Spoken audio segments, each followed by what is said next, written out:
Hello and welcome to Quantum IAS. In this video, we are going to discuss the question that was posted on our website on 9th December, right? It's a previous year question and it's from the mechanics section and it is asked in the year 1999. Okay, now let us move to the question. What the question is saying to us, how do we infer the law of conservation of linear momentum from Newton's laws of motion? So we have to write about what do you mean by conservation of momentum, and we have to deduce it from the Newton's laws of motion, right? Also, do remember that do check the next numerical before writing the above answer, right? Because it will tell you the approach of writing the question. Here we can take it using the one particle system, or we can use the system of particle, right? So are we taking the one particle or system of particle? It will be decided by the rest of the question. So here a stationary bomb explodes. On explosion, it's fragmented into three parts, right? Two of these parts, which are equal masses, fly apart perpendicular to each other with a velocity 60 meters per second each. The third part has a four times the other. Find the magnitude and the direction of the velocity of the third particle. Okay, so we need to find out the velocity. Okay, so one of the mistake that a student does here, that it conserve the angular linear momentum here, but do remember that it is a bomb, right? It do have a mg and external force, right? How we get rid of it, we will explain now. So what should we write in the introduction part here? Introduction part, what should we write? Okay, one more thing. Always I write intro, body, conclusion. Do not write these words in the answer sheet. Okay. So in the introduction part, you simply start by saying linear momentum conservation, right? So linear momentum of a system of a particles or a particle is said to be conserved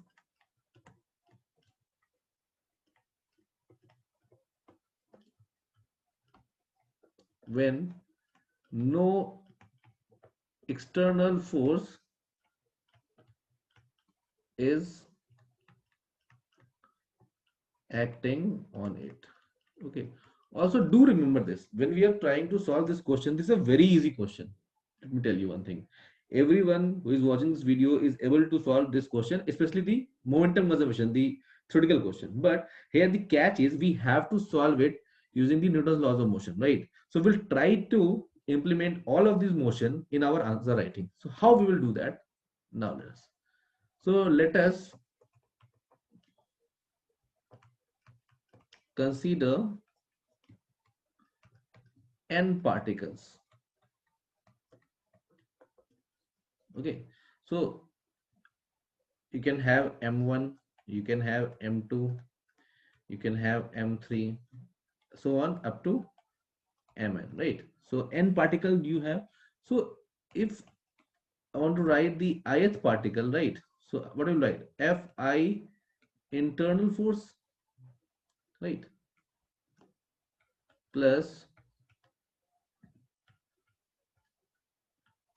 Fi external force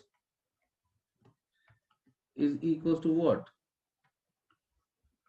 dpi by dt, right? Can we do this?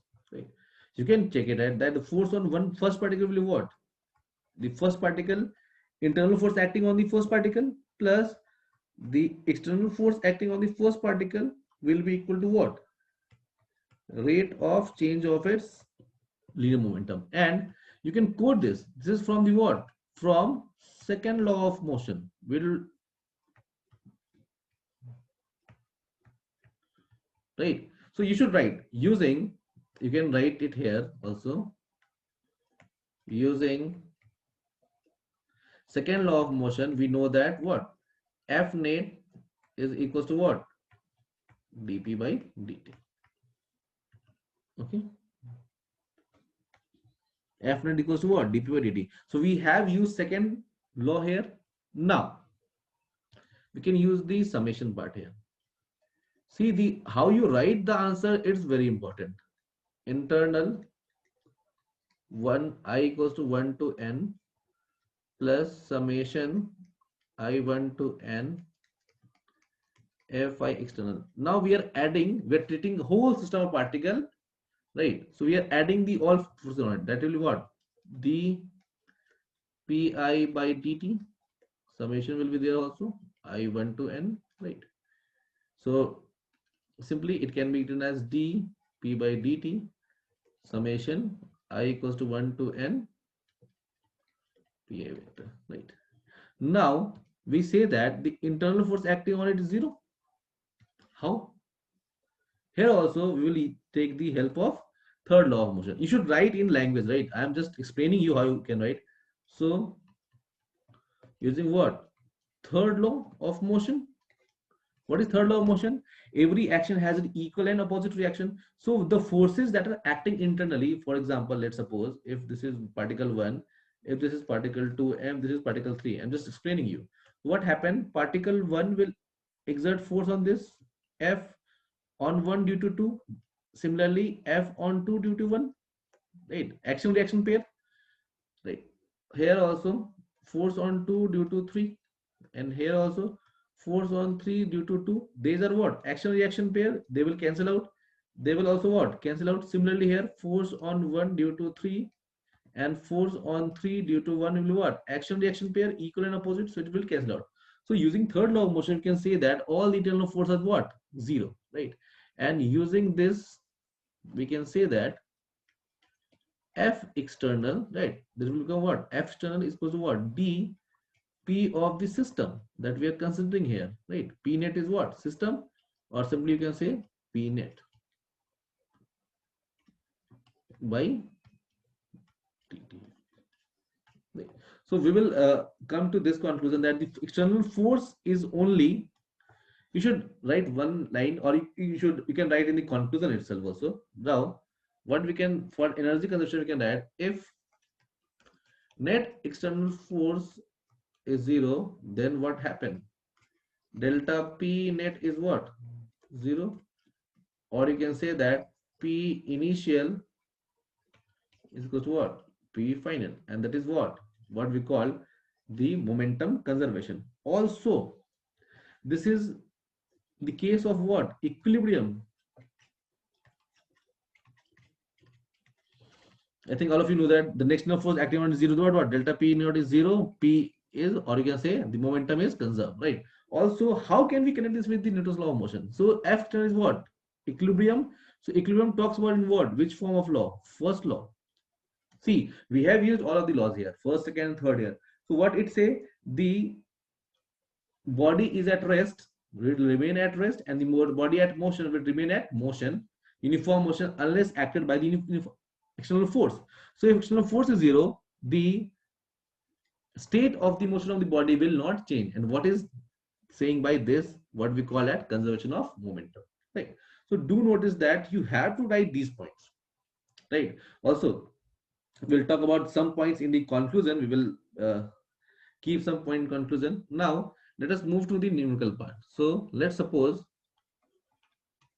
let the mass of bomb be, what was the mass of bomb? So two parts equal mass, third part 4 times the two other, right? So let it 6m, right? So what we can say that 2m is here, 2m is here, and 4m is here, right? Before blast, what happened? Internal collision, right? Or internal force, or you can say the impulsive force acts between them. And what happened? This 2m goes here with 60 meter per second, and again 2m here goes with 60 meter per second, and this 4m we don't know, right, where it will go. So let's suppose it will have go with Vy and it go with Vx, right? So now analyzing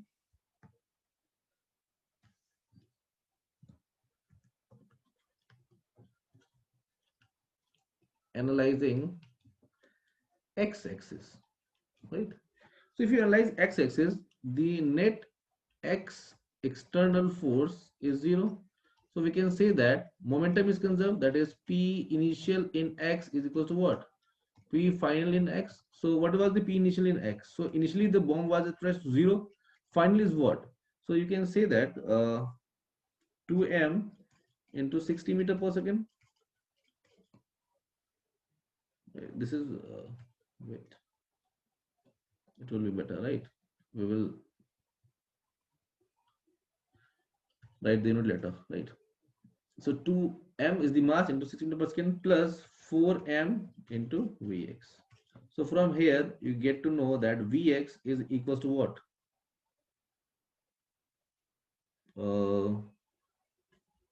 120 by 4, that is 30 minus 30 meter per second, right? So we came to know that the Vx is what? Minus 30 meter per second. Okay, but when you analyze y-axis, so if you analyze y-axis, in y-axis, gravity is there, but what we can say that momentum is not conserved here, but we can say that the internal force is much greater than the gravity. So we can say that just before and after blast, delta P of y will be almost equal to 0, right? Because the blast is doing what? The internal force, the impulsive force in the internal force is what? Impulsive nature. The impulsive force is so much greater than the gravity. Do not consider the conservation of momentum here, because the external force, if you are considering the bomb as particle, external force mg is acting here, but the internal force, let's suppose mg is what? Of 10 newton, let's suppose, and the impulsive force of the 10,000 newton. So what happened? This we can ignore in effect of this. The momentum change will be equal to this one. So if this is internal, we can say that delta py will be what? Almost equal to 0. So pi y is equal to what? Pf y. So similarly 0, then also 20, sorry, 2m. Similarly, same thing. You will get that Vy is also what? Minus 30 meter per second. Okay. But do remember these things. In x direction, we have conserved the momentum, but in y direction, we have taken the use of impulsive force. Right.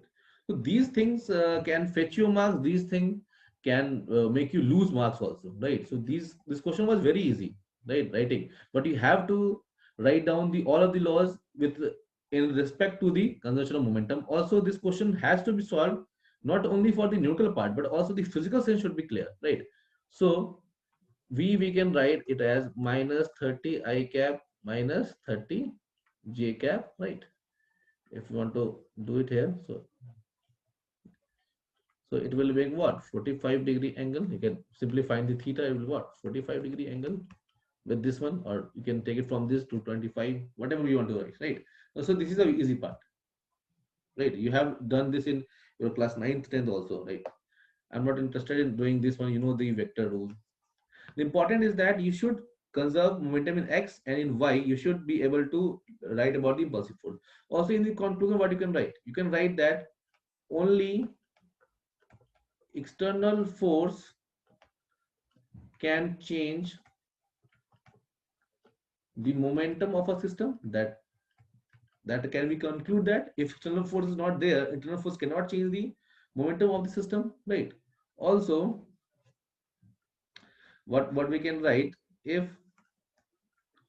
net external force is 0, momentum will remain conserved. Momentum will remain conserved, right? Also, you can talk about the impulsive force. If very a high impulsive force is acting on the particle, then we can ignore the regular forces that are acting on it, right? So you can talk about these things in the conclusion itself, right? So most of the question are governing the how you use Newton's law around the conservation of momentum and how you solve this question physically. That's the main part. Okay. Now that's for now, and that's for the question. Okay, right. So if you want to write, you can go to the quantumias.com. There you will see the daily answer writing. You can go there and just start writing answer. Also, let me tell you one more thing, that the more you write answer there, right, the more performance I will see of yours. It will encourage me to make more videos, right? So if you want more videos or the more video solution, it's your responsibility to go to the website and post answers of every question that I post there, right? So it will help you also to score a better marks or to improve gradually, and it will also encourage me to make videos on that questions. Okay, so thank you and have a nice day.